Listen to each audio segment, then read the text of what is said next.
Now, if you are a seasoned veteran business owner, then you're probably going to be very familiar with some of the terms that I'm going to be dropping on you. In the industry, when websites first became a thing and then Google was really becoming like the most important thing to do, what was the two things that we really needed to tackle? It was a website, and then it was a blog. If we had a website and we had a blog, we made it. It was smooth sailings after that. We got that all put together, and then for the next 5 years, 6 years, our business is going to grow. We're making 6 figures, 7 figures. The local community was with us. It was great. And you know what? There were some great success stories that did this.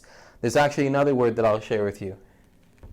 It's called search engine optimization. Now, if you don't know what search engine optimization is, basically the short and sweet of it is that you're paying to put your blog content on a bunch of publishing sites, article sites, other blogs, and you're basically getting traffic from those blogs where they have high volumes of traffic, and you're getting them to come to your website. And so then Google says, oh wow, look at all this content going to this website. They surely must be a credible, interesting website. Well, that's been the name of the game for a long time, a long, long time.